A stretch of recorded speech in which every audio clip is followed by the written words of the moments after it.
Checking sound. And I think that we're all good to go.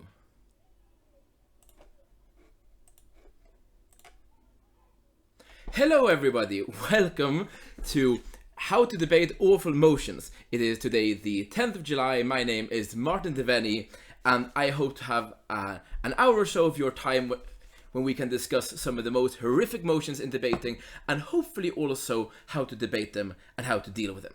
Now, I expect that anyone who either is tuning in via YouTube live now, or anyone who's watching this clip later on, will at some point have been to Worlds or to Euros, or just have been to this one tournament that you cared really much about, and it really mattered for you that you were going to do really, really well. And I'm sure you're quite familiar with the following scenario. So, you're there in the last round, the motion is just about to be released, everyone is really, really excited, you might even have heard the famous One More Round song that was made for Manchester Euros, there's an amazing atmosphere, and then you see the motion. This house believes that NATO should enforce a universal ban on gambling. Now the room goes silent. And then suddenly you start noticing certain things happening. You will notice that there are some people who are just staring blankly ahead of them at the screen in front of them with something very, very dead behind their eyes, as though maybe if they could just look for long enough at what's on the screen, they can just will the words to move around, and maybe they will mean something else, something they could actually debate. But you're soon distracted by the hustling of roughly half the people in the room who are simultaneously dancing out of the room, pushing aside the somber looking couples who are staring very grave at each other with the kind of look of, right, this is our final stand, we're probably lost, we are probably outnumbered, we're probably surrounded from all directions, but we're going to fight it to the end. The round then tends to play out, and afterwards, at the social, you'd usually get to enjoy a more or less disingenuous person or two trying to spend the entirety of the social talking about why this motion actually really captured a very interesting philosophical clash, or why this motion really was good, but you needed to characterize it in a different way. When the day is all over, the people who've won the last round are filled with a fairly satisfied but maybe a bit empty feeling. They might feel a little bit dirty. But everyone else had had a fairly nasty experience. What was supposed to be the climax of their event just ended up being something very different. They thought they were going to go in there and fight for their shot at the break, but instead it felt as if it was predetermined from the start. And to be honest, it's not a very nice feeling. It is very often something that makes people not be as fond of debating as they would have otherwise. And let's get this very straight. There's no CA in the world that maliciously tries to get you by setting bad motions or problematic motions. Like, CAs are people who very generously give up their time, their effort for free, or in most cases they end up actually paying for it themselves because, you know, debating can be an expensive hobby. And they really, really try hard to set the very best motions. But they're not omniscient. They're not perfect. They don't have a crystal ball. And they very often carry a lot of baggage from debate that they have already done. So they might think that motions that were really balanced 5 years ago might not be as balanced. Like, I don't know, for instance, this house would enhance the power of the President of the United States of America. Seemed like a fairly reasonable idea in a not too distant past. However, I think it's important that we have a chat about the fact that there are bad motions. There are motions that do not provide an equal playing field, and there's a spectrum of such motions. There are motions that are a little bit unbalanced, and there are motions that are god-awful. Having said that, there's still things you can do. There was a year in which Michael Dunn and Ashish practically won every single tournament. And whenever you looked at motion balance statistics, they seemed to be impervious to those fluctuations. If they did lose, it very rarely correlated with the side that everyone else tended to lose at. And they are one example, and I'm mentioning them because there are very many videos of them debating out there. But there have been a number of debaters who have been able to create strategies and develop techniques that have allowed them to overcome whatever imbalance is in the motion. And that's what I want to chat about today, because motions can be difficult or they can be bad, but there's still a strategy that you can do, either to try to shoot for that first anyway, because you can do things that maximize the cost of your opponent's mistakes, or at least to make sure that you don't end up last. Because the great thing with BP debating is that if a motion is bad laterally, as in government has an advantage over opposition, or vice versa, then at least you have one other team that is in the same boat. And by approaching the motion consciously, being aware of its problems, can very often allow you to not be that team that takes the fourth, which can be incredibly important. Now, I'm going to hop right into all of this, but I think it is important to acknowledge from the very start that this is a fairly controversial topic within our very small community. Believe it or not, it's not a very controversial topic outside of our community. It is indeed not a topic outside of our community. So I think it's important to just add a couple of caveats before we go along. I think the first thing to note here is that the motions I've selected as examples in this session are motions that I've chosen mainly because of the motion statistics when they were set, but also based on what I would like to call word on the street after the debate. That means that I've spent a lot of time these last years chatting to people after motions have happened to hear to what degree or not they find the motion is balanced and why they feel that way. And it might be that they are wrong, or it might be that I am wrong for that matter, but it is insofar as people perceive a motion to be imbalanced, the imbalance starts there. So if a large number of teams find the motion imbalanced, then it's likely that the judge shares the same prejudices against that. And that means that even if it is balanced in the mind of that CA, because they can think of equal cases, I think it's really important for CAs and for others to recognize when there is a widespread sense that the motion is unfair. Secondly, even if you do disagree, I think that a lot of the claims I will make about why a motion is bad rests on a premise that you just might not share. I think for those cases, I would really recommend that you try to think of it as though it were another motion you can think of that you do find imbalanced. So if you don't agree that my example is unbalanced, then go for another motion and see if what I say applies. Which brings me to whether or not it applies. And I think that this workshop is intended to be a bit of a theoretical chat, the beginning maybe of an entire field of training within debating. I don't think really that what I'm talking about today can fit within one workshop. I think that imbalance is something that has to be approached very specifically based on what kind of imbalance we are talking about. I, for instance, am mainly going to limit this workshop to lateral imbalance. I'm not going to talk about depth issues.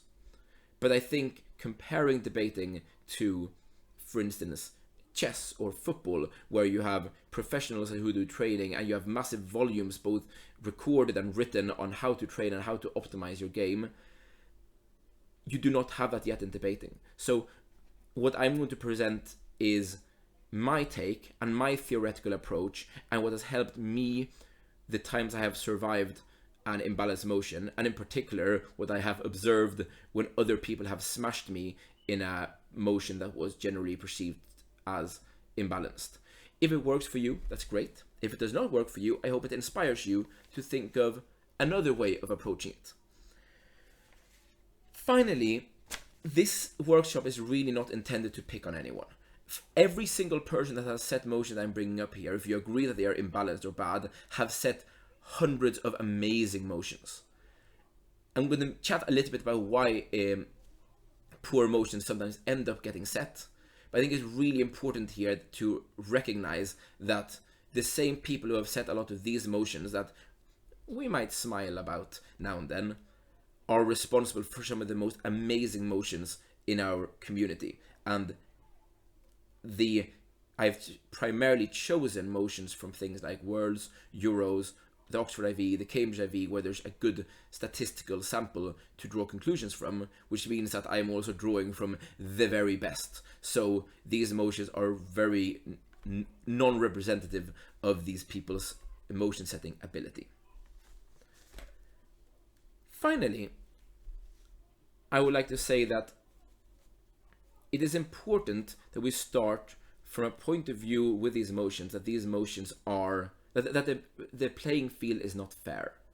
So most debating workshops assume that the playing field is fair, because if I'm going to give general advice about how to do debating, it is best applied when in an abstract sense. It should apply in as many emotions as possible, which means that the assumption is very often that it comes down entirely on how people debate. A lot of the advice I'm going to give might not, even if it is good advice, it might still not save you for some emotions. Some emotions are honestly horrible. I think it's very similar to the kind of approach that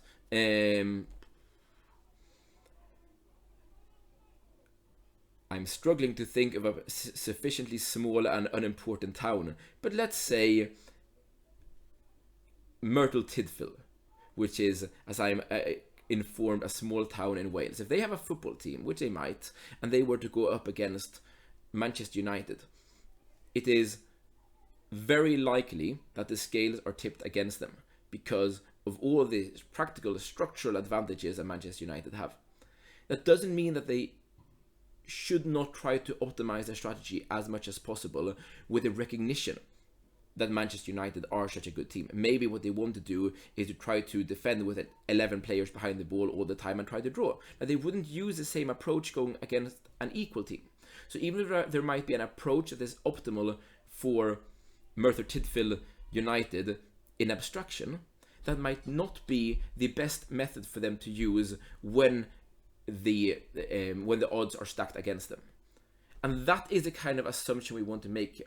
Now, very often I come across two perspectives that differ a bit from this. One is, and I find this very often among people who haven't done debating for very long, and that is a denial of balance, which is effectively the idea that debating is about how we say things and our characterization, and therefore it exists on a different plane than the actual motion. That motion is merely a context for which where a discussion can take place, but it comes down to people's skill.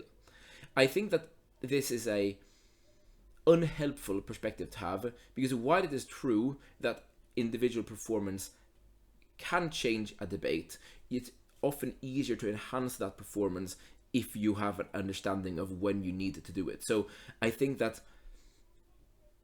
it is really important to recognize, especially in BP debating, that the rules of the format makes the judges make a decision on the merit of a motion, of a proposal, not necessarily the merit of the debating skills. So if the motion is this house would do everything that is good and nothing that is bad, it is likely that even though it's very easy to say, well, good things are good, and the other side has to bring good things that are derived from bad things. That is very easy to say. It doesn't require a lot of skill, but it still is something that the judges will have to credit, because the judges are assessing this on whether they are convinced of the truthfulness of the statement in the motion or not. The second that I very often find is a sense of rage when people notice that the play field is not fair. It's people tend to want to quit debating when they realize that motions are imbalanced, when they realize that you don't have perfect people setting perfect motions. I think it's really important to recognize that this is something that's inherent to all games. Be it football, be it chess, where one side gets to play first. Every single game has built-in imbalance. The thing that makes people keep competing within something that has built-in imbalance is whether or not, on the whole, you can do enough to change that inherent imbalance. So if it is possible for a team to try harder, work harder, run harder, train harder, and therefore beat a football team with 2 more players on the pitch. Well, if it's possible, then that is what should keep that motivation. So don't feel despair about the fact that motions can be massively imbalanced, but rather try to look at it as an element in the game, so that you can recognize both when it favors you and when it goes against you, and adjust your strategy accordingly. So, I'm going to talk about 4 categories of awful motions. I am going to call them the trivial, also known as the meh motions, the terrible ideas, the evil motions, or often the inverse. Very often it is a fundamentally good idea that some poor team has to oppose. This house really thinks that eugenics was an awesome idea. The logically impossible motion. This house would make a circle square. Or the bizarre motion, such as this house believes that the International Cricket Court should use private military contractors to extradite people from Bhutan. The kind of combination of terms that really don't make sense in any sentence and probably were combined in a sentence for the very first time when they appeared in a motion. These are categories that I find intuitive, and they have different approaches depending on what category they primarily fall into. I should note though that a lot of the examples here and a lot of the motions you'll see fall to varying degrees into all 4 categories, at least numerous categories. Before that, I would like to just briefly elucidate on 2 pieces of motion theory that I think are helpful for when you need to identify these emotions, because the first step is identification. If you can't identify whether you have a balanced emotion or not, you're more likely to not be able to apply the right technique. So the first thing I'd like to chat about here is why bad motions are set. So there are a number of reasons why they are set. One is, I think a very common one is that a chief adjudicator once won a debate on this motion. Now, this is the kind of thing that perpetuates bad motions that have been set. They think the motion was really, really good because they were fairly young, back 3-4 years ago, when they were given this motion, and they were a very talented debater, and they went up against their biggest idols, and they won it. Now, surely they can't have won because they drew the right side in a bad motion. Surely they won because they were amazing debaters at the time, in a very balanced and very intense motion. And the reason it felt very balanced is because they had really good people on the other side who put up a pretty good fight. That means that now they feel nostalgic about it and they really want to see it debated again. Another reason that it very often happens is because they've been struck by an awesome idea. There's a really, really interesting topic they would want to discuss. Very often because they've heard of something for the very first time in their life. Oh wow, are there women's arms rights movements that only advocate for the rights for women to bear arms? That surely has to be a debate. I wonder where that debate is. I have to set it somehow. Oh wow, I had no idea that 3D printers exist. There has to be a motion about that. I guess we can oppose them because there must be a bad thing about 3D printers. This often means that if you see a really interesting but weird idea, don't always assume that there has been an amazing amount of thought behind it. Be aware that this might actually be a problematic motion. And then, of course, you have the out-of-date motions. The desire to renew an old idea that should have been discarded a million years ago.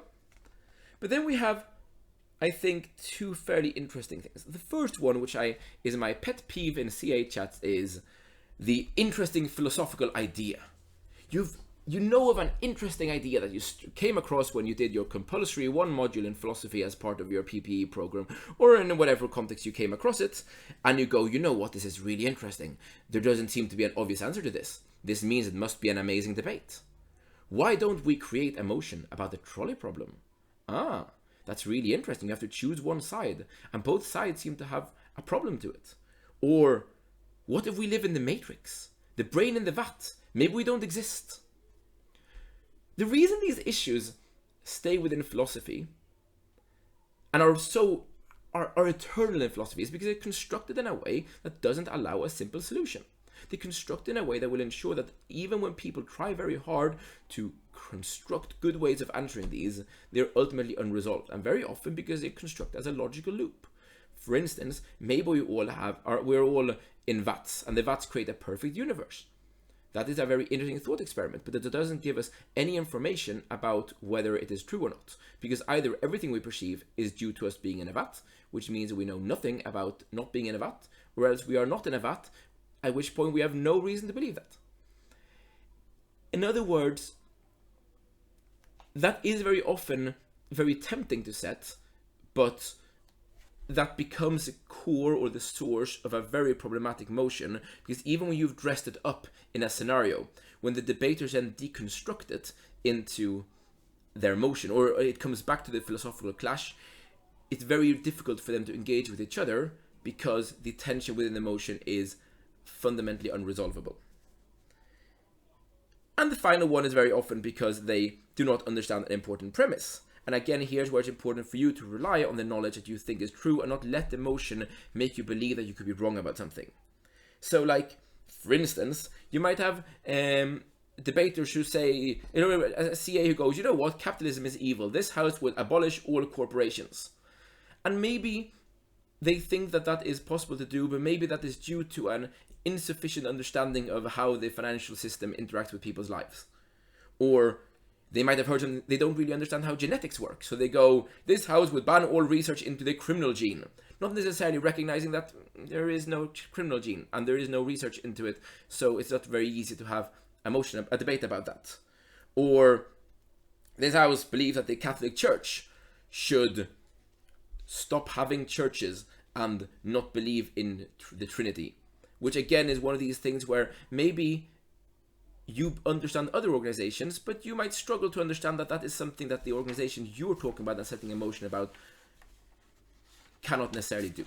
Now, this is often very difficult for you as a speaker to approach because you don't know if your judge necessarily shares that view. And consequently, you do not know if you should rely on the assumption in the motion or rely on your knowledge. It often puts you in a conundrum where you have to make a strategic decision one way or another. And I'm going to go into that more later, but as a rule, I would say trust your knowledge, try to find your way to work around the problem in the motion. But more, as I said, on that later on. Second much briefer point is about, I think, the importance of psychology here. And this, in a way, is something that I would have liked to chat much more about, but it's not really something that can be addressed in this kind of workshop. But we tend to spend too little time thinking about sports psychology and how to foster a winning mentality. Very often, going into a debate that seems broken or imbalanced, you start exacerbating that imbalance the moment you go into prep and feel as if you are losing. And this is something, I think, where you can learn a lot from both books and videos from the sports sector. They are experts at doing this because you need to teach your players what to do when you're down 2 goals after the first half. Because the only thing that matters is whether or not you can come back and score goals and win. The idea that you would have one player that is defeatist can entirely ruin your prospects of doing that. The kind of players who are not able to fight and win and optimize whatever advantage is given when they are at a disadvantage tend to be the ones who don't make it to the top because it can cost a team an entire match. I think one of the rare occasions when this has happened on a high level was in the semi-final in the latest World Cup, where Brazil, being under massive home pressure, let in a couple of goals and suddenly stopped playing top level football. And you can see the difference between a team that had their stuff together and were highly motivated and focused, and a team that did not at that level, because suddenly it looked like a professional team playing against a team of amateurs, because the amount of space and opportunity that's created just because you start feeling defeatist is massive, and debating is not an exception. But the way you teach this in sports is in 2 ways. First of all, you practice. So very often you try to simulate being in that situation. You mentally prepare by visualizing what happens when you are in that situation and how you're going to respond. But the second part, and here's where we start getting into the meat of the workshop, is by having strategies. Because you can never just tell yourself to get a grip or just tell yourself not to be downcast or not to be frustrated unless you also can trust that when these things happen, you have a strategy, you have something you can do about it. And hopefully after this, you will have some strategies that will be helpful and that can maybe balance out some of the more imbalanced emotions. So,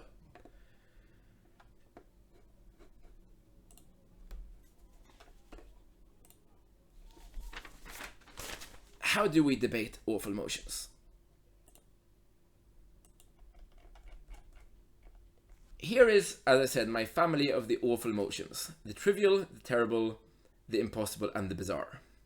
And I'm going to start, but before we start with those, just an honorary mention here of two things that tend to cause problems in debating. The first one is emotions that start with "this house would never." Please, if you're a CA, don't set motions with "this house would never" unless it is really important for that motion, because when you have a motion that is "this house would never," it effectively means that the opening opposition team becomes opening government, and opening government becomes opening opposition with one speech less. Why is that the case? Because when you have "this house would never," that means that as government, you have to oppose literally everything that isn't the thing in the motion. This house would never cycle to work.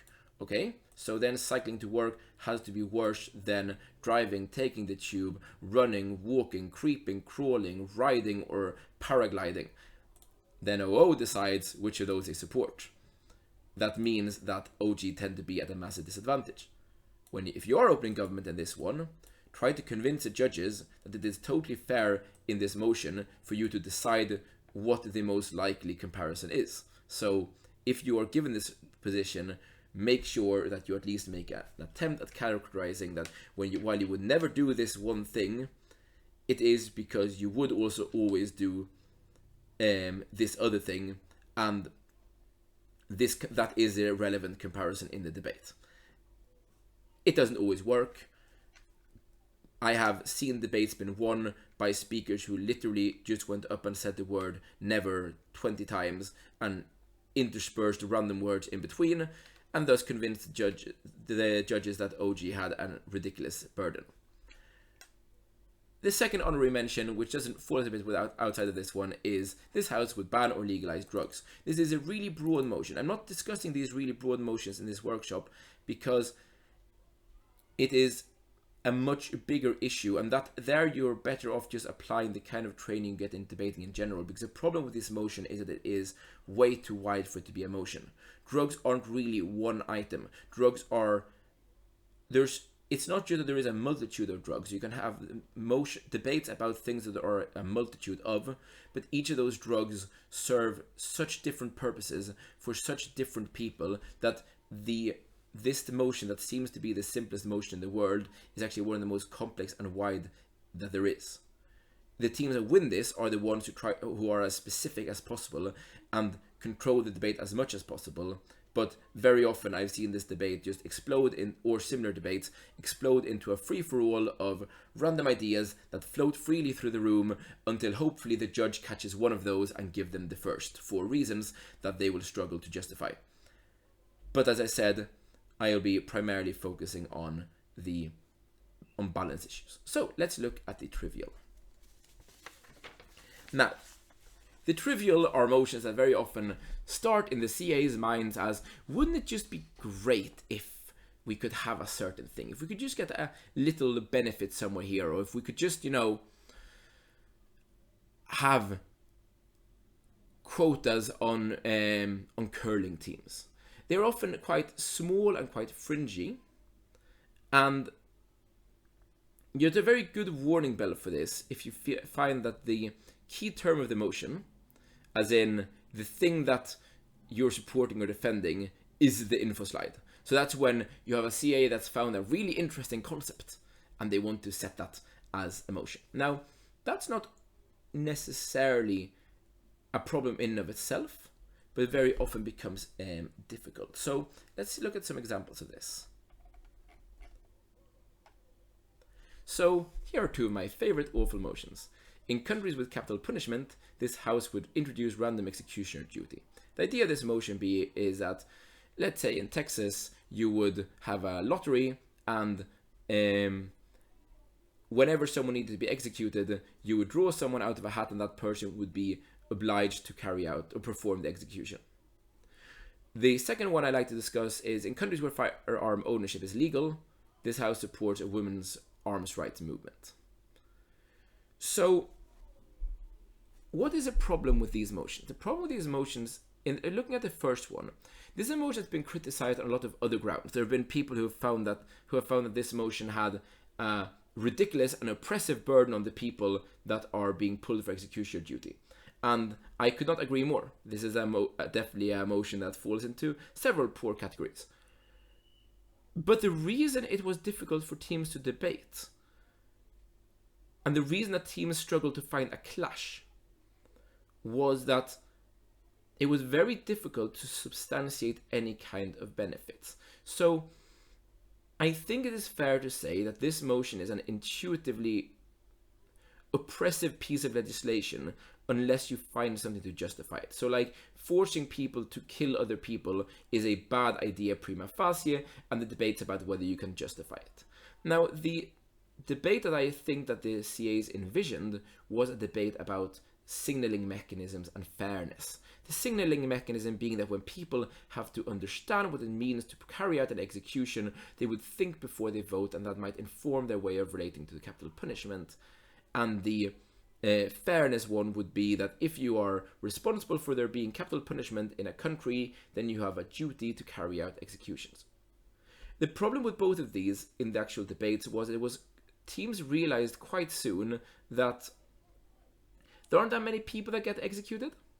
So if you take a place like Texas, for instance, you might have 10 people executed in a year, but you have very many millions of people who live there. So you get the sense of one person who might have been really innocent and really naive about about capital punishment, who's now being told, oh, you are going to become an executioner and will change your mind. But that doesn't really translate into anything else because there's just such a small number of people that would be affected. And once you realize that, and that was realized very often midway in the debate, it's very difficult to make any of the other mechanisms stick. Because how do you really achieve fairness in relation to this when only a handful of people are affected? How do you create signaling when it is less likely to be that you're going to be, let's say, an called for execution duty than hit by a car? And if it's as many cases as people are executed, why is the perception that you might have to be an executioner bigger than the perception of you might having to be executed? That meant that the debate became trivial. In other words, the impact that could be claimed was so incredibly small, it was very difficult for teams to be able to make them valuable, especially against the principal claim from opposition that states should not make people kill each other. You get a similar problem in the second motion, where you have the CAs probably envisioned a debate about the perception of women and how that changes when women are seen to bear arms. But it is very unclear where the marginal difference in a place where gun ownership is legal between, let's say, the marketing carried out by gun manufacturers towards women or men, why that has a bigger impact on perceptions than, for instance, a women's arms right movement. It seems to be a very small part of that debate, and one that does not necessarily add something that debaters can grab onto and make work to their advantage. This is, in these debates, what very often happens then is that teams immediately rush to make exaggerated claims. So a lot of the debates we saw very predictably had people go, this is going to make people realize how capital punishment is awful and we're going to abolish capital punishment. This is a great way to abolish capital punishment. Or people would talk about, women's rights, arms rights movements are really important because now women will be seen as more powerful, or now there will be less attacks against women because women will be seen as being able to defend themselves. And teams are very good at catching when other teams are exaggerating. So even if judges don't find that plausible, it's very easy to go, oh yeah, but they're generalizing, they're claiming there's going to be a massive change in how women are perceived just because there's a women's arms right movement. That's so silly. However, on our side, let us show why this is really detrimental to overall views of women. And ultimately, they become very difficult to weigh as judges. So, how do I like to approach this? So whenever I look at motions, I always try to think of ways to systematize them or simplify them so that I can understand what is going on in abstraction. And I try to think of the trivial motions as suggesting to someone that we should take a walk. Now, any policy or any motion is always a suggestion to a judge. You're saying, how about agreeing with me on this issue? Or how about implementing this policy? You're making the suggestion and you're giving reasons for that for them to accept that suggestion. So it's not very different from when you suggest something to a friend in a normal context. Now, what does it mean when you ask someone to take a walk? When you ask someone to take a walk, you're suggesting a fairly boring, fairly uninteresting activity. And you're never going to convince someone, you should take a walk with me because that's going to be a life-changing, amazing experience. You know, it's going to massively make you healthier. It's going to change your perspectives. It is going to help you grow an extra leg. The way you tend to convince someone to take a walk is to say, I mean, you know, we're not really doing anything else right now. We're not really busy. And this would be kind of nice. But no one is going to go for a walk with you if they think that they have the option of going to a live concert or whatever you find exciting. I guess since I'm talking to debaters, maybe the exciting thing is a debating tournament. Either way, if you think that there are big things going on that you might want to do instead, then you are unwilling to engage in that activity. So what you need to do, you don't need to convince me that much about the benefits of the walk. You need to convince me of the absence of benefits from other activities.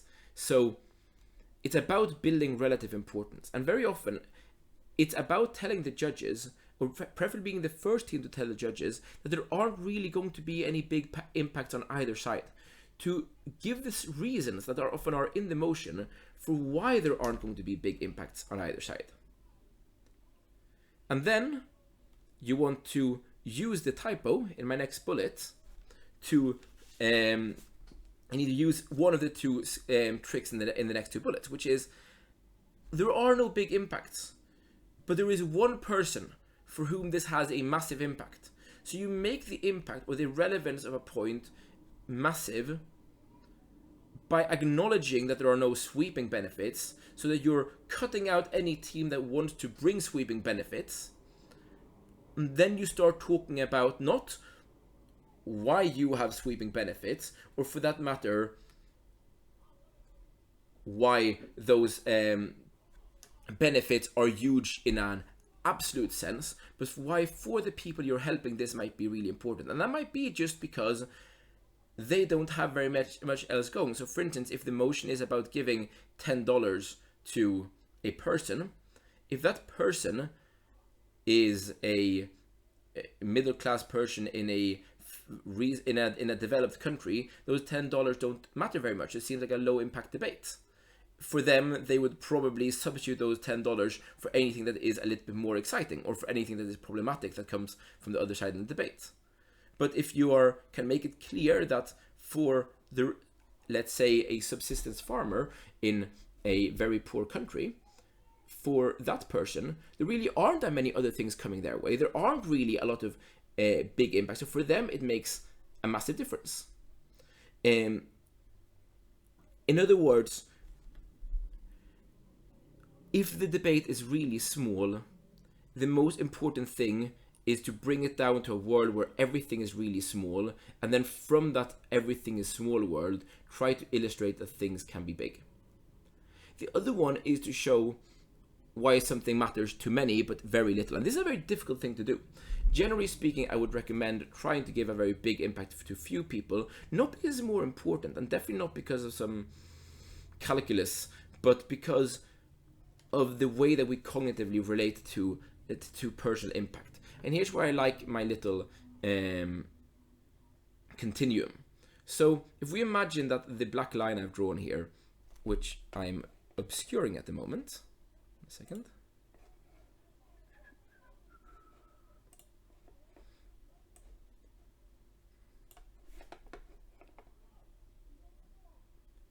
There we go. So if we imagine that the black line here is happiness, and these are discrete units of happiness. In other words, we imagine at any point the same distance is an equal change in happiness for the person who perceives it. It's very difficult to talk about changes in happiness in the middle. There is a sense for people that you can be okay. And as long as you're okay, changes within okay aren't very massive. So for instance, a person might have been quite okay when they were working as a clerk in a bank, and then they were doing quite okay when they were a CEO in a bank, and then they were quite okay when they were working as a volunteer in the developing world for different reasons. But all of those were fairly substitutable, and there's never a sense of urgency to change that. You very rarely socially have someone say,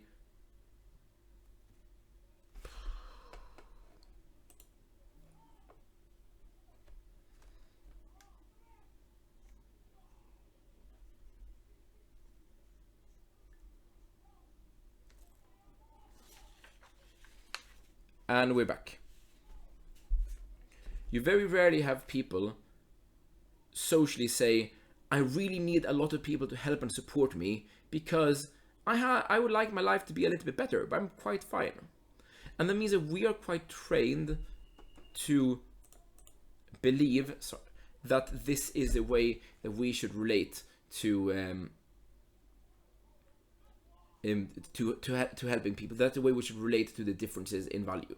And therefore, if we are helping a lot of people who are okay, it's often very difficult to communicate to the judges that this is actually something that's important, that is actually something that matters.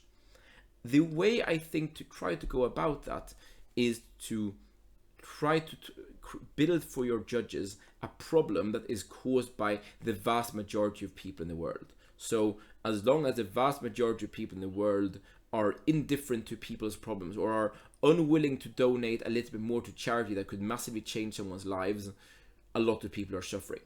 At that point, if you're telling me why there is something that everyone does, and if everyone's lives change a little bit to the better, that will make a massive difference. Now, one of those things could be consuming. Everyone consumes, and that's a really good thing, because when we consume, we provide more jobs.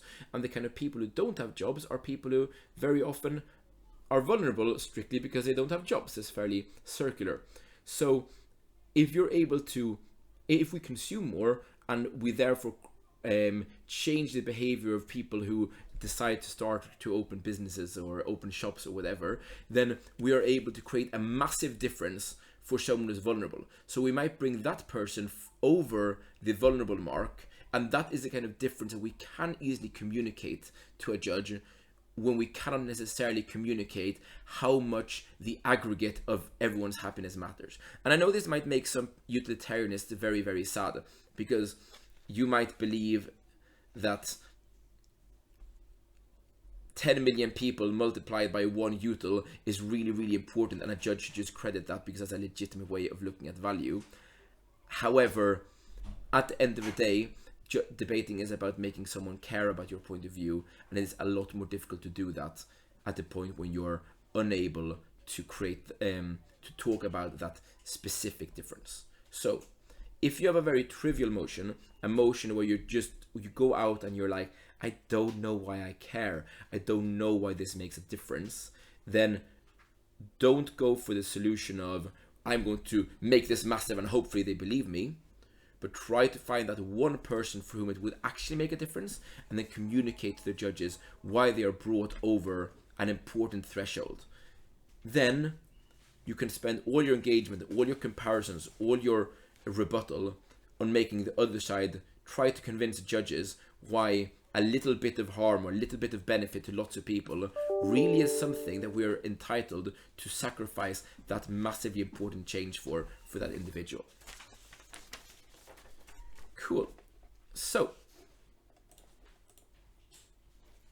my next category are the terrible ideas. These things very often come about from CAs who sit and say, you know, I don't know very much about this, but I think that this is kind of a motion. I think this kind of works this way. These are often grand schemes, like this house believes that NATO should intervene in Russia and democratize it. One of these, they are often massive. They often have lots and lots of moving parts, and they very often have this massive benefit that you're happy to sacrifice lots and lots of harms for. So obviously it would be a massive benefit if we could democratize Russia, make it absolutely stable, have them distribute their natural resources for free to the world, while at the same time providing a great education and all the great things we want them to provide to their people. Even then, if some people have to die and we have to like engage in pointless war for 15 years, it might be worth it. And that makes a motion seem quite balanced. The problem is that the harms in those motions tend to be very concrete and tend to appear in the details, so that's something you can spend a lot of time characterizing in a debate and therefore getting an advantage from, whereas the benefits tend to be so large and so nebulous that it's very difficult to actually convince the judges that they will happen. You should have set, I think, a warning bell for this is it's not exclusive to these, but when motions are set really, really far away, or when they're set in a, when suddenly you get a motion about Kyrgyzstan, or you get a motion that involves an organization you don't hear very much about, if it's about the Financial Action Task Force, for instance, that makes it more likely that the CAs aren't that familiar with it either, but they read an article about it in The Economist and they really want to see this debate played out. So what examples do we have here? Well, for instance, I have been reliably informed by my friends in Hong Kong that when I set the motion this house would give Hong Kong independence, that was an awful idea. I've also been told why. It wouldn't be very good for Hong Kong in most cases, and they explained quite clearly to me the harms of having had your, for instance, fresh water supply cut off, and why that might be quite problematic. But also motions like this house would nationalize SpaceX. This house would introduce 100% inheritance tax. This house would require law enforcement officials to meet ethnic quotas for arrests, as in they have to arrest a certain number of people from each ethnic group within their community, or this house supports sanctuary cities. So why do these motions fit into this category? Well, I mentioned already why the Hong Kong motion fits into the category. Nationalizing SpaceX is one of these things where someone hears, oh, there's a really good company out there, they're doing really cool things for space, maybe the state should be doing this. And they're not necessarily aware of the background in situation, which is that it was strictly because SpaceX used the structural problems of nationalized space enterprise that they are successful, but also that they're not really a publicly traded company, and therefore that the state would kind of have to nationalize it in an incredibly hostile way. It meant that there were certain things that every team could use that made this a significantly worse idea than any other form of nationalization. Now, if you believe that the debate about nationalization is a balanced debate, that means that now that debate has become less balanced. That very often, this often tends to punish teams that go into a room not necessarily having that spec knowledge, so they rattle off something about the state will be able to make more long-term investments, and the state is able to homogenize quality standards, and then people are able to either tap into the judge's pre-existing understanding of the situation or explain in a plausible way why this just doesn't work that way, and it therefore becomes quite frustrating for the government teams.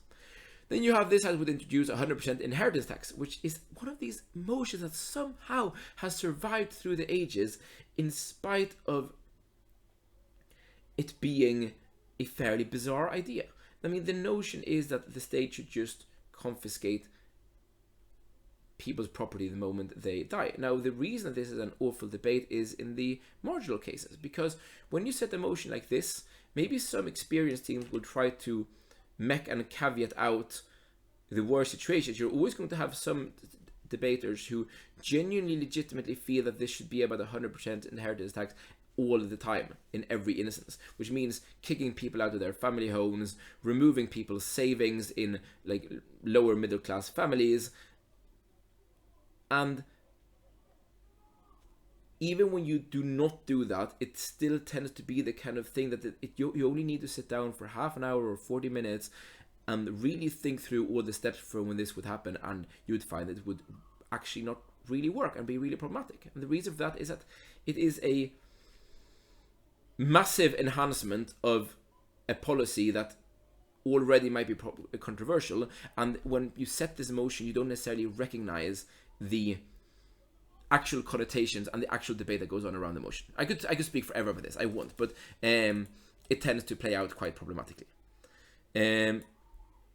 Then we have this house would require law enforcement officials to meet ethnic quota for arrest. Again, one of these things where you're like, oh, you know what? It's really awful that the police is racist. We should do something about it. We should force them not to be racist. And then you realize that maybe it's a problem that the police are racist, but it's would probably also be a problem if they never used, let's say, other reason to arrest people, and you probably wouldn't want to have a police force that walked away from crime even when they have met their quota for that group, or for that matter that started randomly arresting people because they happen to belong to a particular ethnic group. So in both of those cases, either the OG team has to be world champions at meching, so they are able to provide the perfectly balanced mech that really avoids all the the extreme cases where it would incentivize really bad behavior, or they lose because it is if they go a little bit too far in either direction, it's very easy to characterize the actual consequences that would happen that they would have to people who get arrested innocently. And then we have this house supports sanctuary cities, which was the winner, actually, I think, that one or one of the other ones in terms of statistical motion imbalance, which surprised me a bit. But then I spoke a lot to the people who have been in these motions, and the main thing they explained was that the idea of a sanctuary city sounds incredibly good in principle, which means that it is very easy to contextualize it in a debate as a place where people just can be safe, that probably have a reasonable, legitimate cause. They probably have a legitimate cause to be there. You can still have law enforcement for other issues, and they just don't get deported.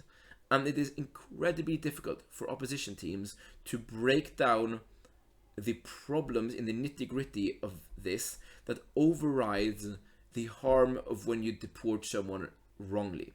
So that there's a double burden for opposition teams when opposing this. So the terrible thing here, by the way, is if you have to oppose it, you both have the burden of showing why there are problems in practice that outweigh the benefits in practice in that community. But then when you do that, you also have to show why those problems are so much greater, even when they've been mitigated by those benefits, that they can be compared against a benefit that you can never really mitigate, because it seems intuitively true that the harm of being deported when you are vulnerable is just a harm. There's no corresponding argument for that part of the case, and therefore it creates a very high comparative burden for the opposition teams to overcome. So I like to relate to the terrible as suggesting to a friend that they might want to punch yourself.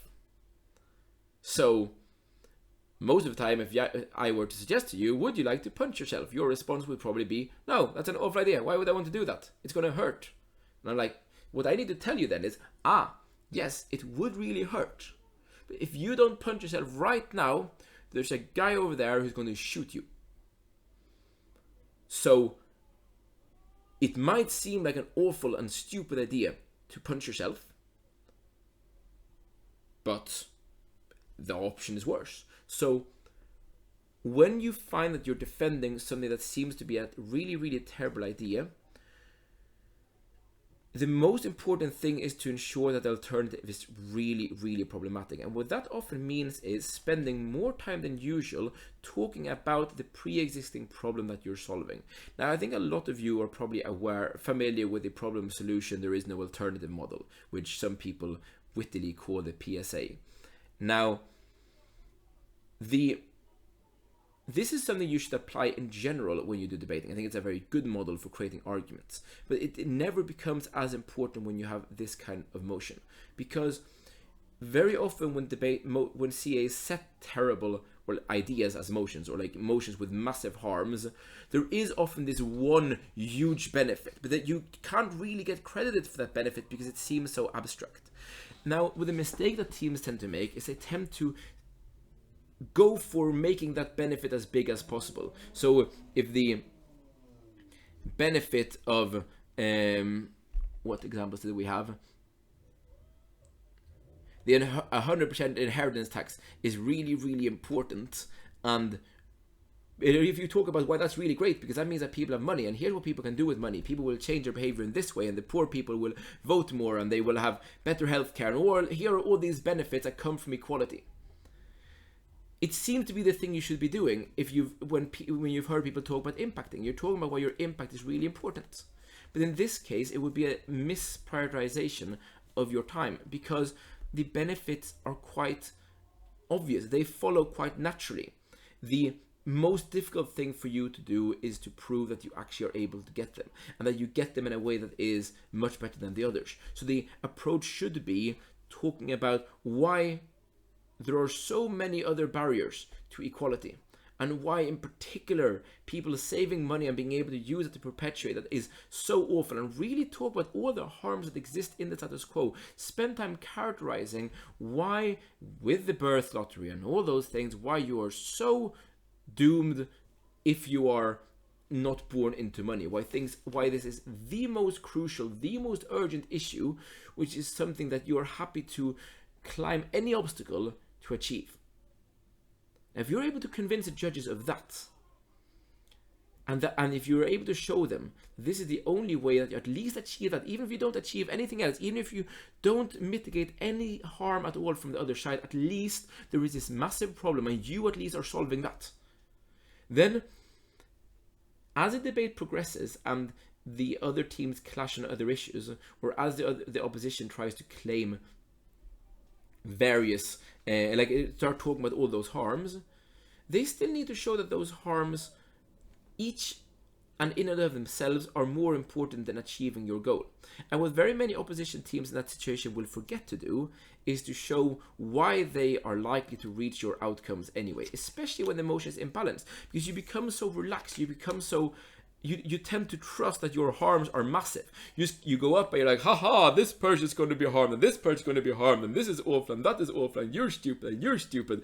And you feel as if you're winning. It's very difficult to have the discipline there to also show that you're achieving the goal of the government team, because surely it's not worth it.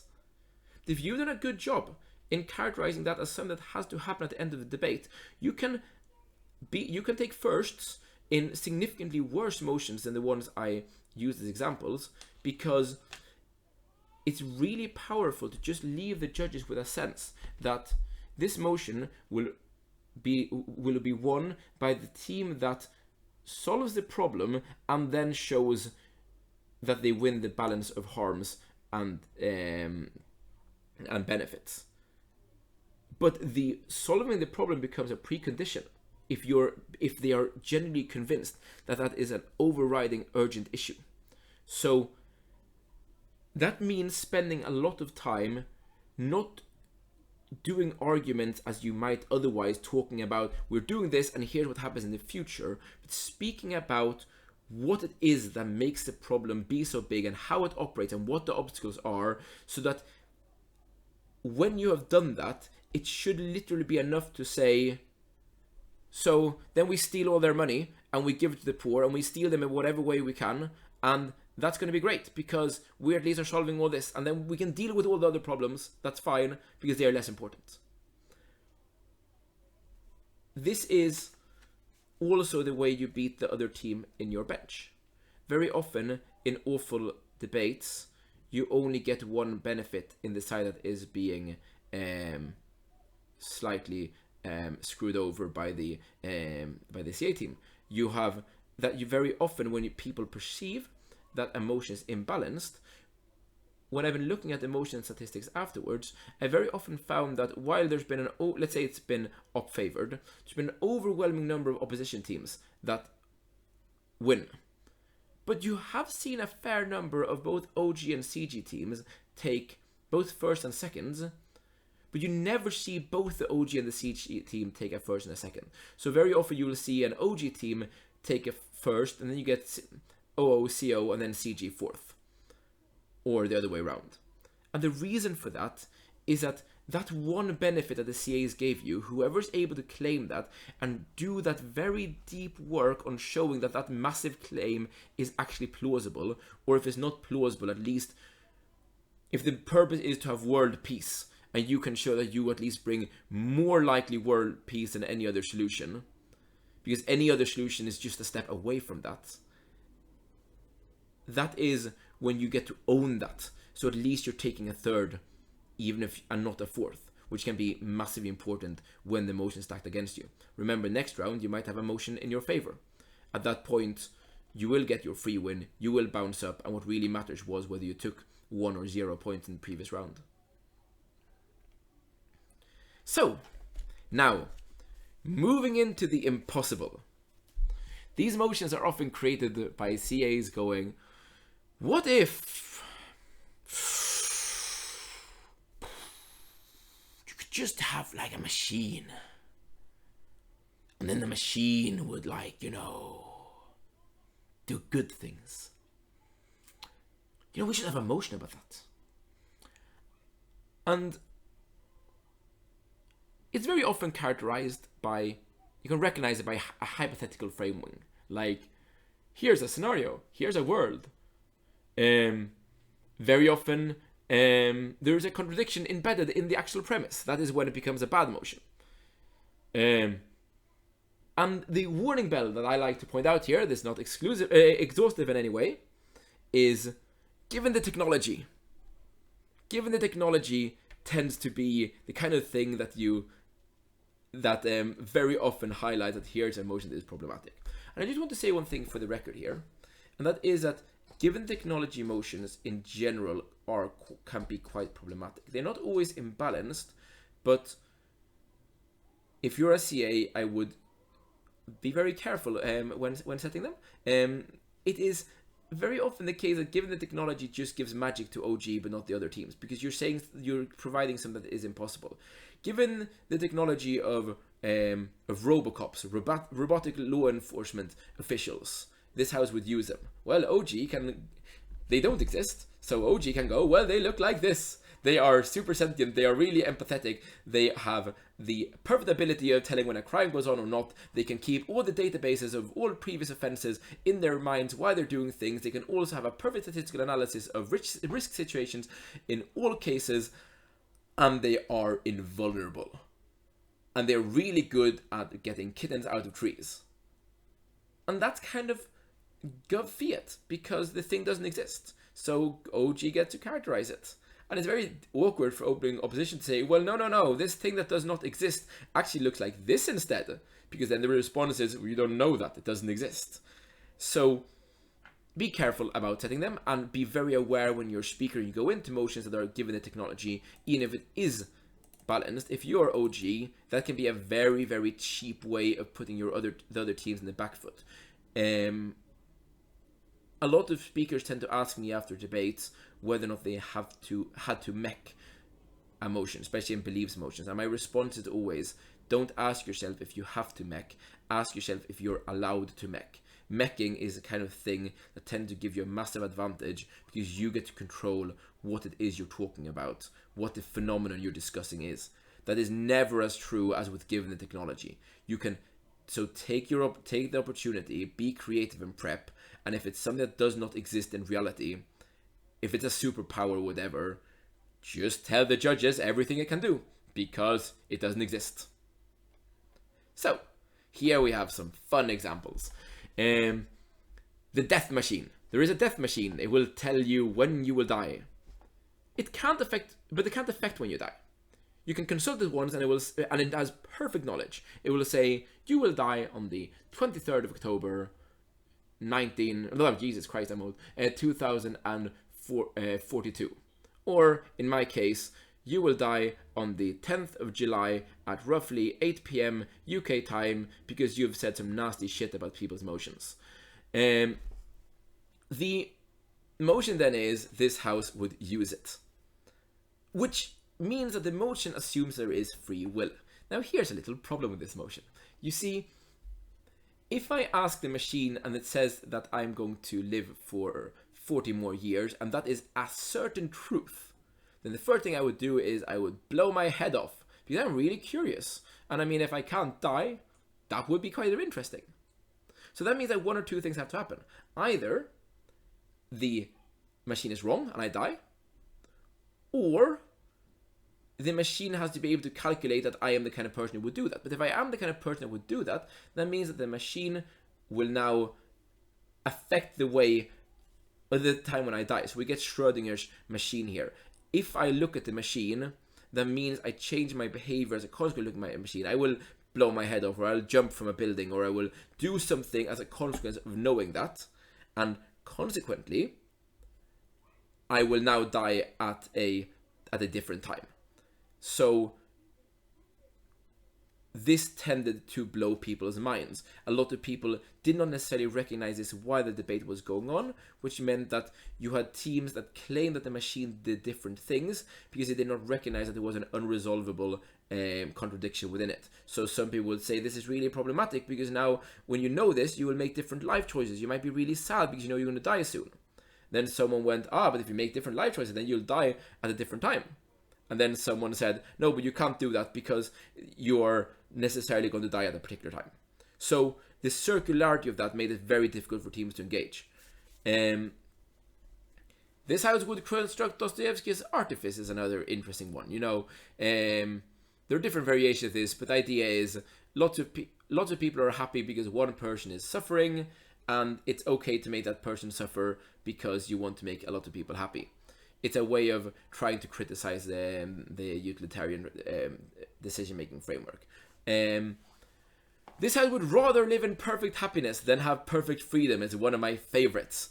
Of course, the problem here is that the logical tension within this emotion comes from an understanding of the words. If you break down what happiness means, you break down what freedom means, since those are both manifestations of human perception and states in which humans can be, you will note that they interact a lot, and that a lot of people embed happiness in their concept of freedom, but also they embed freedom in their concept of happiness. Therefore, having a debate about the trade-off between those two things becomes profoundly weird. And finally, we have the reversible immortality pill, which is the idea that you would have a pill that would make you immortal, and it would make you not age, but you can stop taking it whenever you want, and that somehow you have to show that that is a bad idea. These are often the debates where you have the interesting philosophical clash, such as, is immortality really something that is good to pursue? Or, what is really best, happiness or freedom? But the way they're set out, unfortunately, does not consider the rules of BP debating. So, for instance, when these are policy motions, it can be really frustrating for teams because the philosophical clash that the CAs intended might have been perfectly reasonable. But when an opposition team goes in and decides to bind the government team not to the principal debate, but to the actual policy that they're running, it can be incredibly difficult to defend. So, for instance, Dostoevsky's Artifice, if you were to construct that, it is, if that's a policy motion, you have to, maybe it's legitimate for the opposition team to ask how you're going to do that. And they can start picking on that construct. Maybe there are other ways to keep people happy in that community. Maybe you can leave that person to suffer, but you can tell that person that you love that person and make that person's life a little bit better, and thus skew the calculus. There are lots of things that can be done because it is difficult to limit this to just a principle, and when it becomes set in a real setting, it's very difficult to. It can be very difficult to debate. It's very so. how do we debate the impossible? So the first thing I would say is I find debating the impossible a little bit like asking someone if they would like to go to the moon. The response to that would be, would you like to go to someone you can talk to because you can't go to the moon? My job to make that, to not be socially ostracized as a consequence of saying that, is to convince the person that I really meant something else. I really meant something that's kind of similar to that, such as, would you like to be part of the big human enterprise of going to the moon and thus support SpaceX? Or would you like to have a really exhilarating experience that feels like going to the moon? Or would you like to go to an observatory where you can feel really close to the moon, or where you see the moon very close? In other words, I try to take the idea I said and make it into something that actually is real, makes sense. I try to find the closest possible reality in which this is something that I could actually have a conversation about. This is something that needs to be done for the impossible motions as well. So the first thing to do is to try to make the motion real. In other words, if you're an open government and you get something really bizarre, you have to make a very difficult choice here. The most important thing is you have to assess whether it really is an impossible motion. If there is truly a logical problem, because if not, then maybe you should try to just use a normal debating strategy. However, if you think that this is the kind of motion where you literally have to defend two contradicting things at the same time, or you do not know what the thing you're defending looks like for instance the death machine. Is this a machine that can predict people's death accurately and therefore changes their date of death? Or can it predict people's death accurately unless when people's time of death changes? Only one of those two things can be true. You make this real if you can take the idea and the motion and translate it into something tangible. So that could be, for instance, would we want to know our time of death? Is that something that we would want to be able to have access to? Would we want to have information about it in general?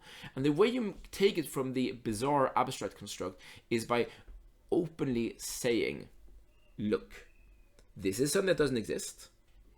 This is something that might or might not work the way that was set out, but we think that the purpose of this debate, the thing that the CAs want us to discuss, is whether or not it is good to have information about our death. That is the discussion we're going to have. We're not going to get bogged down in, does the machine have buttons? Does the machine have levers? Is the machine big? Is the machine small? All of that is nonsense. We're going to go right into that issue, and we expect that is what the opposition teams want to do as well. Judges tend to hate definition fights. They tend to hate people that pick on mechanisms when it seems as if there's a perfectly interesting debate to be had. So you're very likely to be successful. Now you have to prepare for there to be a very successful challenging against it, and to win both on those terms and also in your machine. So if you are an open government and you use a strategy, it is very possible that your deputy prime minister has to have a big fight against a mech challenge. But in many cases, you're more likely to be able to make OO irrelevant by just criticizing them for making this a mech challenge, because the judges want to be able to judge who won a debate, and a debate has to revolve around an issue that is debatable. Now, if you've done a good job in showing that the thing you want to discuss is indeed debatable and aligned with emotion, and OO seem to just want to avoid it, so they're not even engaging with that, then you have set up something that is debatable and that they're not engaging with. Now, that choice has to be made based on the motion, and it has to be based on the quality of the challenge against your way of setting it up. But by and large, you're maximizing your chances of winning by doing this, because then at least you get to control what the debate is about from the start, and the other teams become irrelevant. Compare that to if you're an OG and you try to debate something that has a massive contradiction in it, so the judges get confused, and then the closing half teams do this. They just say, look, we've heard different claims. Will the machine do this? Will the machine do that? We don't really know. What we think we're here to debate is whether or not we would want to have more information about when we're about to die. That is something that we're going to take here, and that is what, assuming that the machine will work fairly well, we win. You become immune to that if you make sure that you've controlled that part of the debate. The second thing, well, in my bullets is the third thing, but whatever. The next thing is to make sure that if you want, like, if you can't do this, if you don't think this is a reasonable approach because of the motion, then try to cut out contradicting premises very openly and clearly. So, for instance, if the debate is about perfect freedom or perfect happiness, to make it very clear here that part of the contradiction here lies in the fact that happiness and freedom can interact. We think that every time when there's an interaction that falls out of the debate, this falls out of the debate, and this debate only occurs in the case where these premises are true. So where people are for other reasons or external reasons only free or only happy. Now, to be perfectly honest, I can't think of when that would happen, but maybe you can. Or maybe you want to cut out some other part of it. For that one, you probably just want to say, is more happiness better than more freedom? So you paraphrase emotion. Going back to the death machine, I think the strategy I would maybe most strongly recommend there is to just say, look, we recognize that it's unclear if this machine can perfectly tell when you die or can affect when you die. Now, we think that the spirit of how this works is that it will always correctly predict when we will die, and therefore it will sometimes change people's time of death. So some that it will affect people, but it's not really the machine that changes it, it's themselves that change it because they watch a machine. That's a burden we're happy to accept. So there's not a pre-existing date of time of death, but rather one that changes. And you cut out the other half of that contradiction, because then again you're signaling to the judges that you're willing to have a debate on one clear issue, and that is a debate to be engaged with. And if the other teams then decide to go, oh, but no, because emotion inherently had in it that the machine can never change the time of death for someone, and we really hadn't prepped any arguments for that. I mean, first of all, that's good if they haven't, and that's very often something that you can benefit from when you add that kind of clarity. But secondly, you done a good job in showing why, one, you can't have both debates at the same time, and you've chosen a reasonable burden. You've chosen a burden where you have a clear drawback. Some people might die earlier. That's a clear drawback. You're willing to defend something. At that point, most judges will be sympathetic to you, and you're more likely to be able to ensure that the entire debate becomes about the domain that you've chosen, which means that you're also much more defended against the bottom half.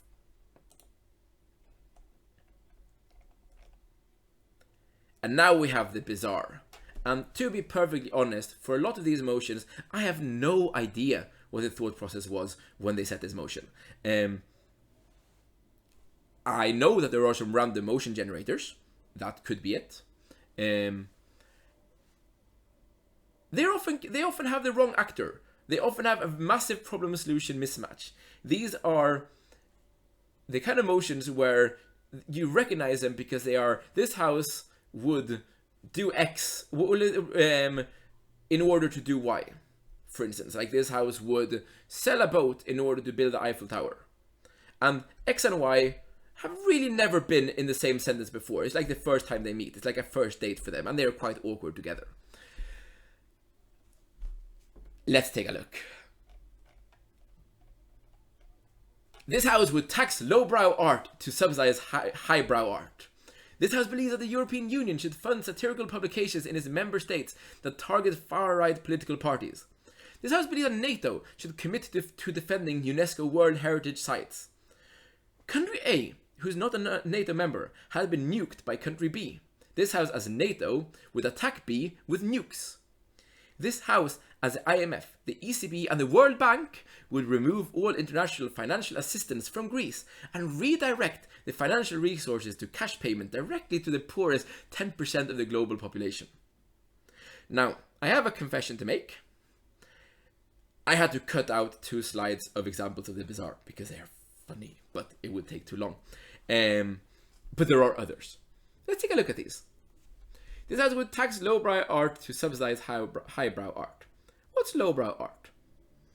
It might be things like Netflix series, The Only Way is Essex, but it could also, by a lot of definitions, be things like street art, including but not limited to art produced by minorities. And also, quite frequently, art that is not necessarily associated with a massive cash flow. And we should take those and we should subsidize things like the opera, because people who go to the opera very often struggle to afford to go there. There's a very strong correlation between people with wealthy jobs and people who enjoy those kinds of art. So they need a leg up. The intention, I think, here, from what has been told to me anecdotally, was that it was supposed to only kind of be TV series and pop music, and it's supposed to be an interesting philosophical clash about whether or not we are losing the best part of art and whether it's worth preserving the finer part of art.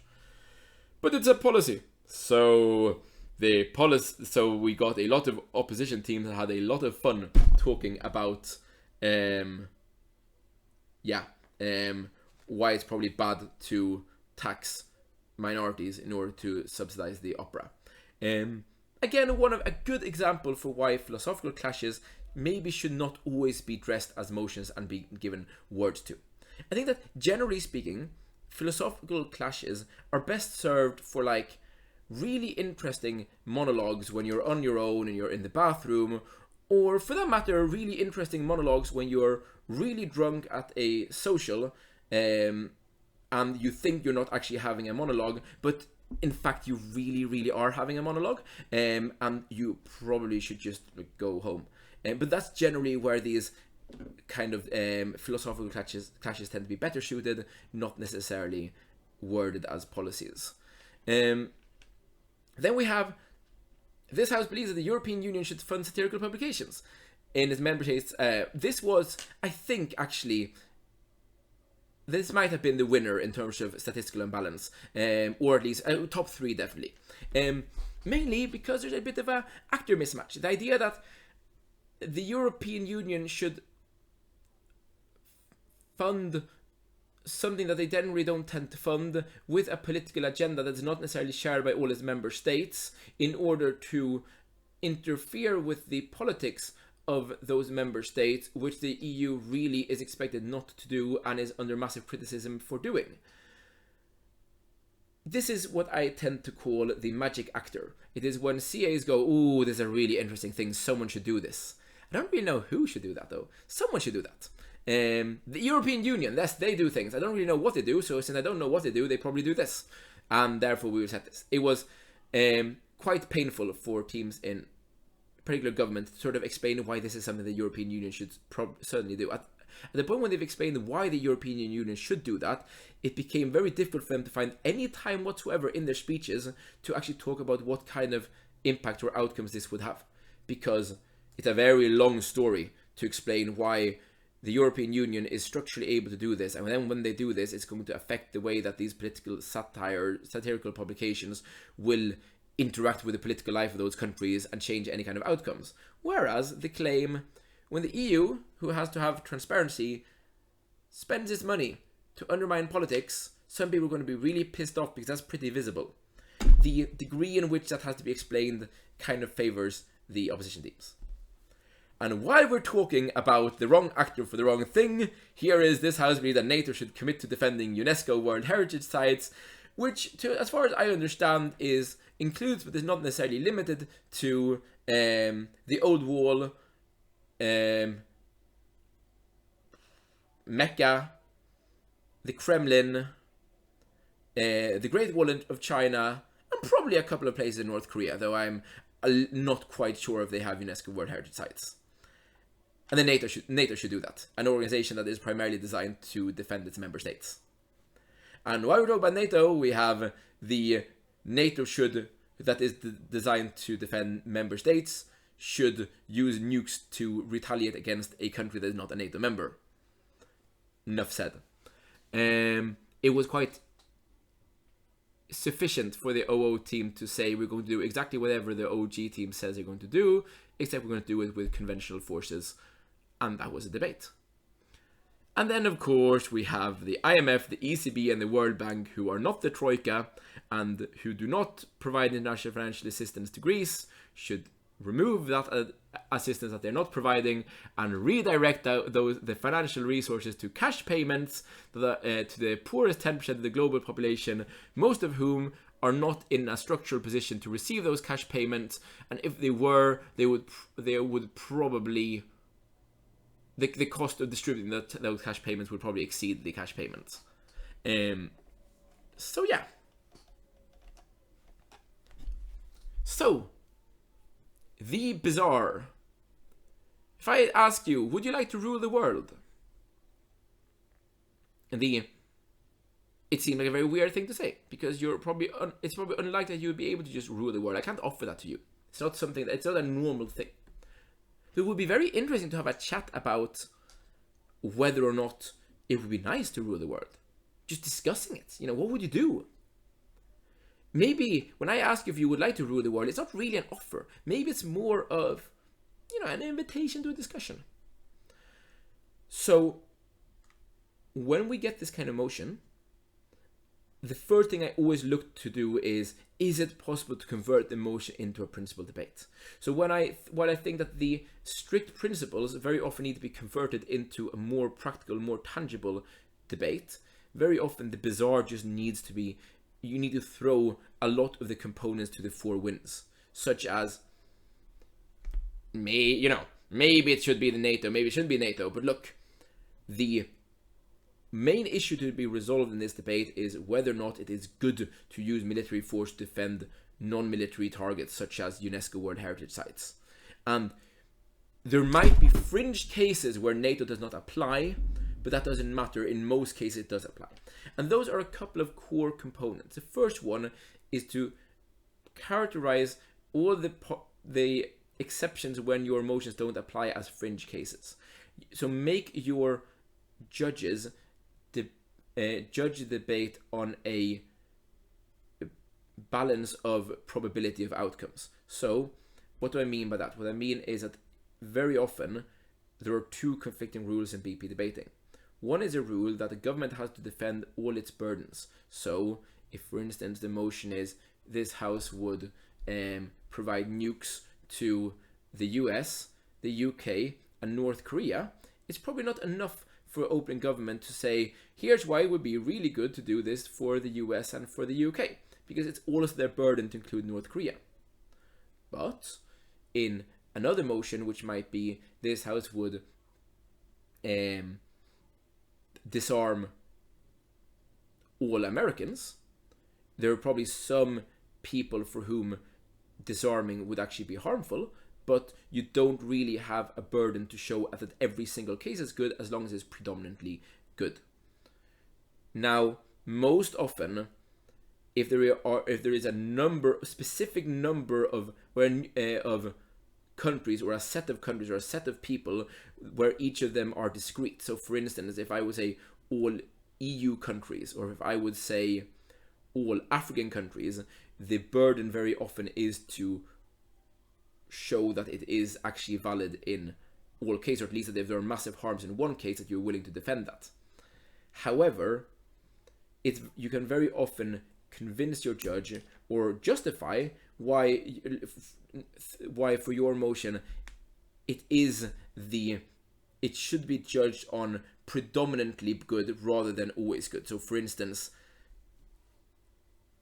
it might not necessarily be the case that it should always be the World Bank and the IMF and whoever else the generator provided, the ECB, that should be doing this. Maybe it is a wrong actor, but The point in this debate, and here's a crucial thing to point, is if we can prove that the action is a good thing, then the actor is irrelevant. As in, if I can show to you that this is something that should be done, then this actor and every single other actor, including better actors, should be doing that. Now, that raises your burden to show that your policy is a good one, because you're now accepting the harms that are unique to that actor, but you're now shifting the debate to a debate that you can win. You can win the debate about at least the kind of action, the outcome, whether that is good or not. So now you're making it more of a principled debate. You're making it about whether, if we look back at the examples here, whether or not it is worth preserving finer forms of art. And you ignore the massive problem-solution mismatch, because somehow, even if you have a problem with the funding of highbrow art, it's unclear that the only way to do that is by taxing lowbrow art. But you're skipping it. You say, like, okay, maybe this is not the perfect way of doing it. This is one way of doing it. That can't be denied. And if it's one way of doing it, and this is worth doing, then we win the debate. You can have a debate about whether or not it is good for democratic organizations, including the European Union, to try to undermine far-right political parties, and whether satire is a good way of doing that, whether it's a less violent way or less polemic way than other ways of doing it. You can discuss whether or not military force should be used to defend art or our heritage. What's the trade-off there? That's something you can absolutely defend or discuss. You can discuss whether retaliation is justified. And I guess you can discuss... You can discuss whether or not there are people who are poorer than the Greek and they deserve support more than Greece. Now, this brings me back, I think, to the thing I said in the beginning. Sometimes this will not be enough. Sometimes the motion is just stacked against you. But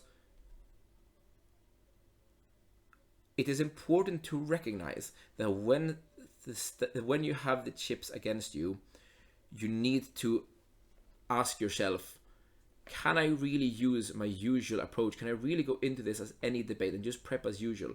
Or do I need to look at special ways of approaching this? Now, a word of warning. There are a lot of false bad motions out there. There are a lot of motions that seem to be bad. They're actually not necessarily bad. They might be absolutely bonkers, but there are things to say on both sides, which is what debating is about.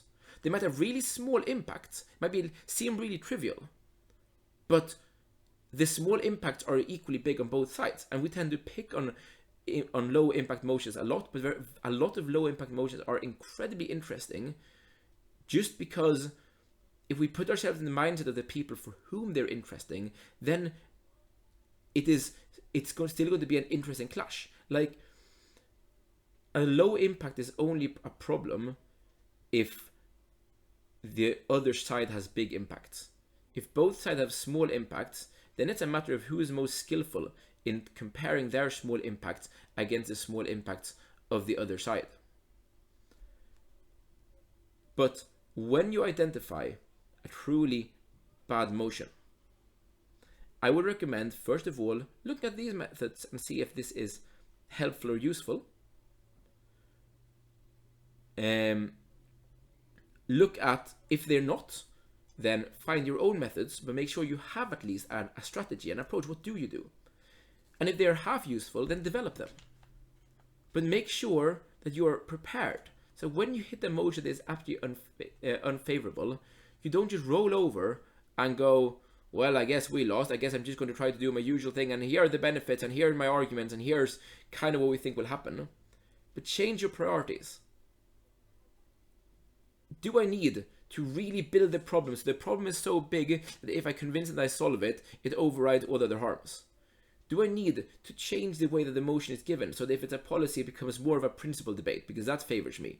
Or if it's a principle debate, it becomes more like a policy because that favors me? Do I need to take part of the motion and concede it straight away?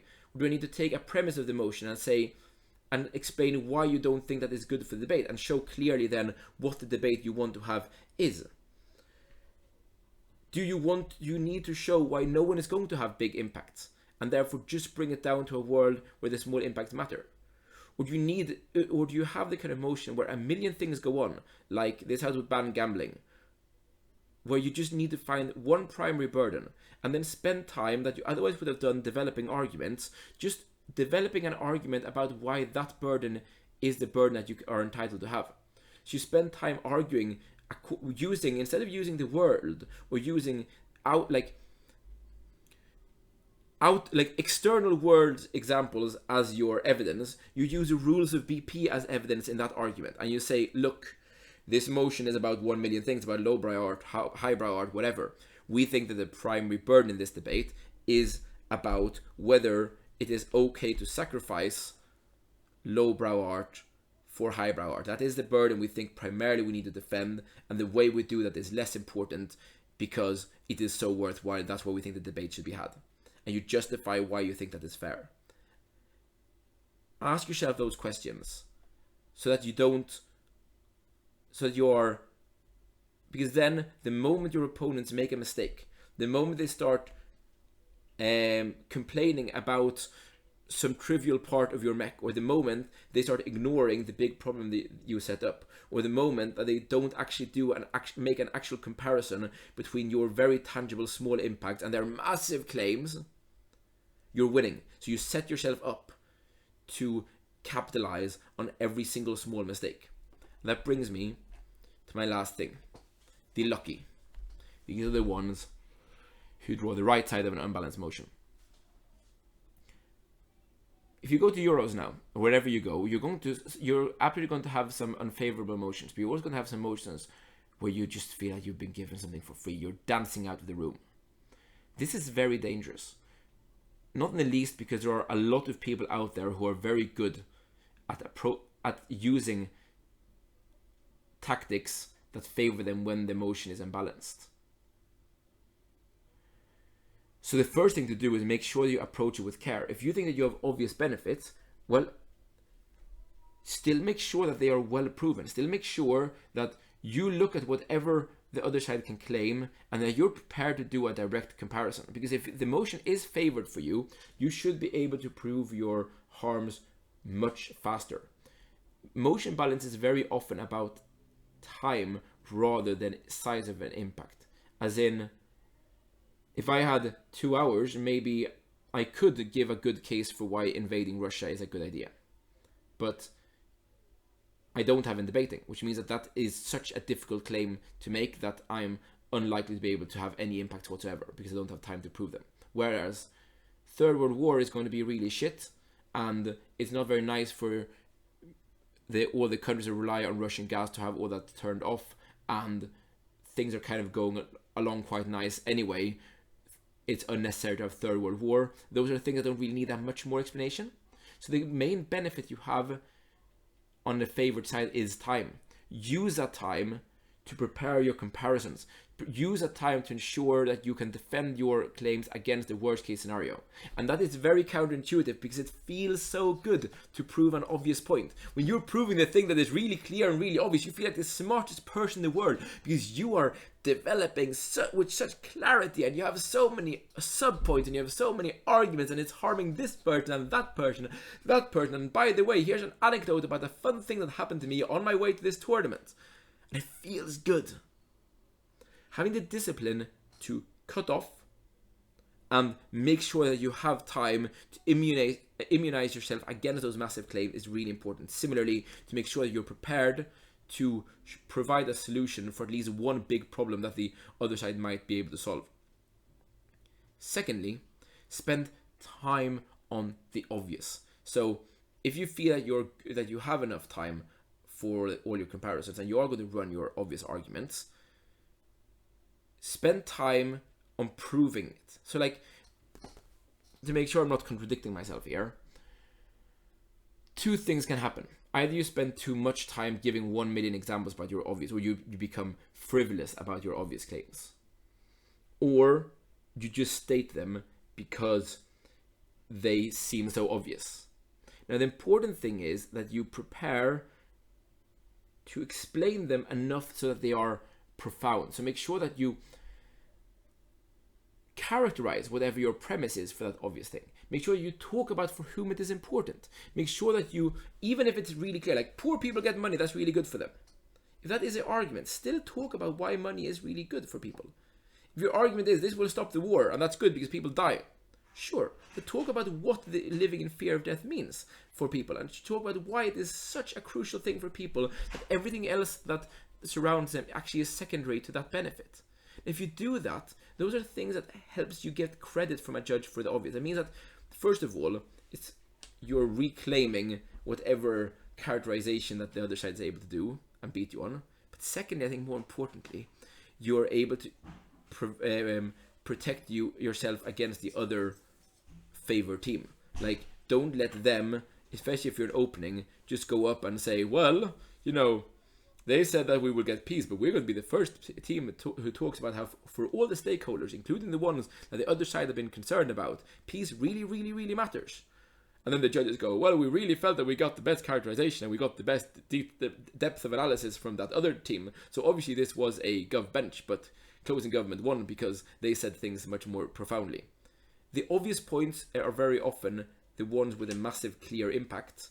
Make sure that you own them. Own them, but don't get carried away. Finally, remind the judge of reality and why reality matters. Here's about taking judges out of debate land. Sometimes we as judges feel that, you know, there's a very interesting philosophical clash going on, or we feel that maybe this debate shouldn't really be about the policy. It maybe should just be about whether this is a generally good idea, or maybe it is really, really important to have a women's arms rights movement because they're going to make all women bear arms. That's where the kind of responses you very often have to have are about just saying, really? Really? Do you really, like, let's just talk through all the steps that are necessary for them to be able to claim more women will have arms, or all perception about women will change just because this organization exists. And refer to that reality and say, look, they can't just get away with claiming this because it's kind of more perception, therefore massive impact. They have to show all those steps they are missing.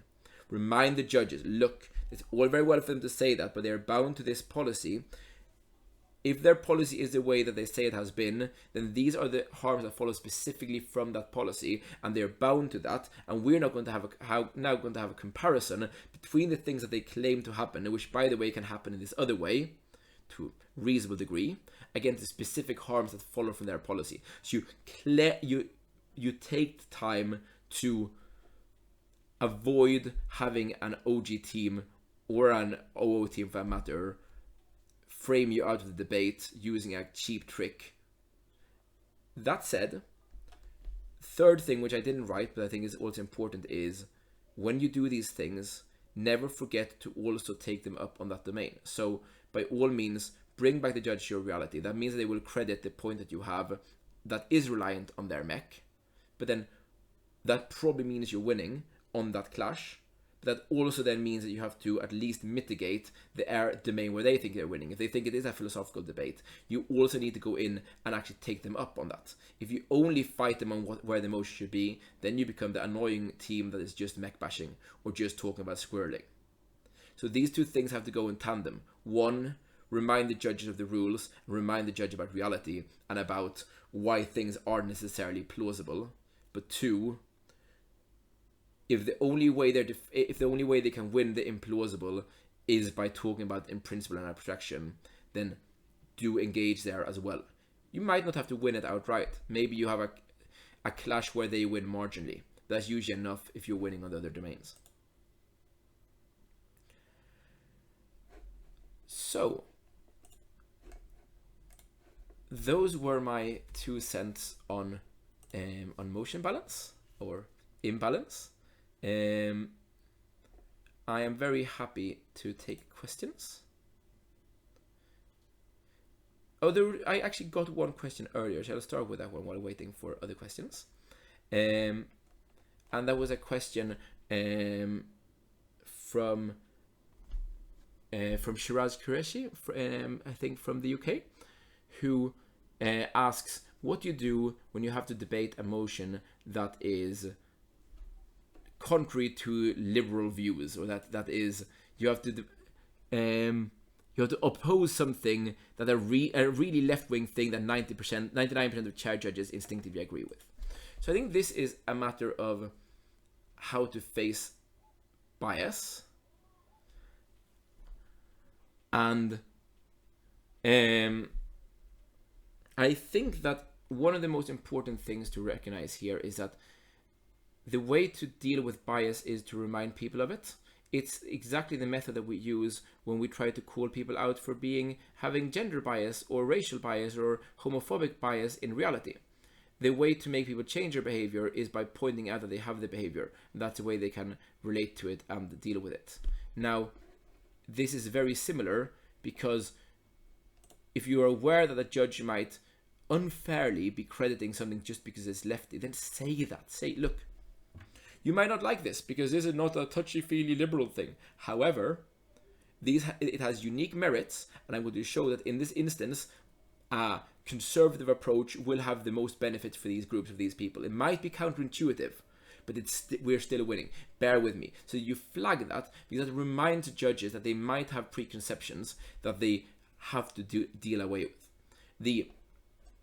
Another thing, if you're good at understanding how ideologies work, or like if you know what the premises of an ideology is, if you know, for instance, that left-wing ideology often relies on state intervention doing things, you might want to say something like, look, we recognize that this is something that could be done with state intervention.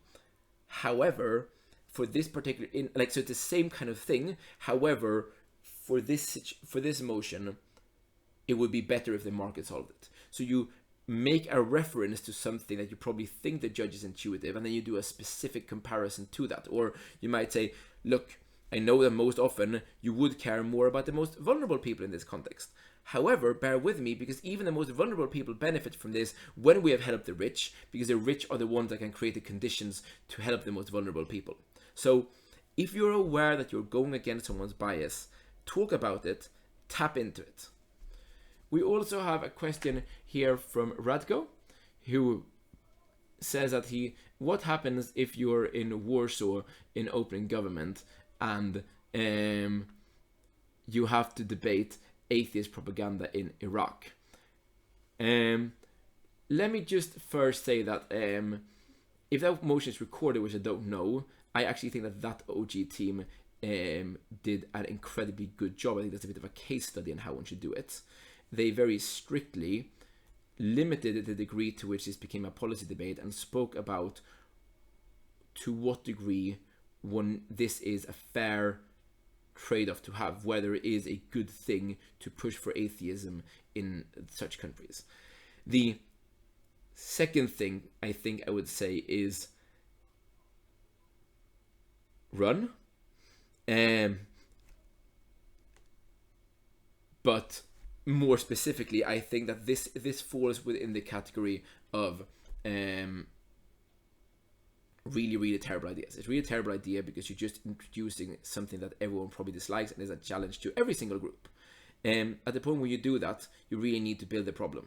In other words, if you can show that the core problem in Iraq is sectarian tension between religious organizations, and as long as there is religion, you will never ever be able to resolve that. I'm not necessarily saying that's true, but if you can convince a judge that that is such a massive problem, that irrespective of what you do, whatever systems you set up, whatever kind of governance you have, as long as you have different religious groups, you're always going to have them fight each other, you're always going to have that kind of conflict, then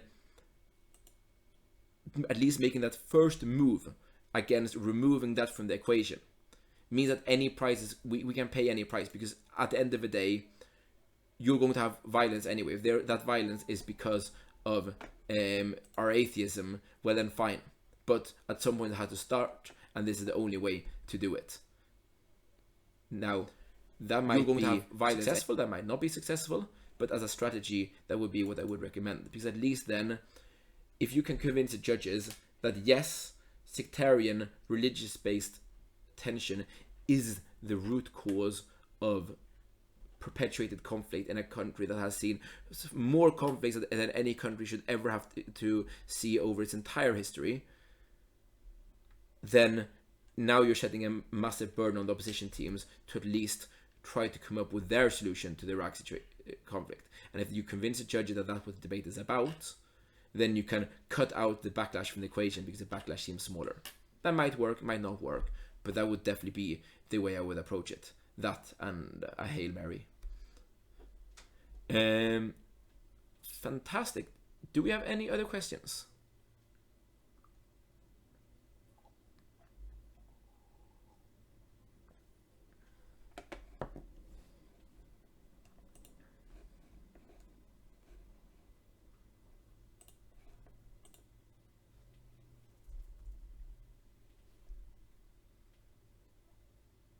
We do not have any other questions.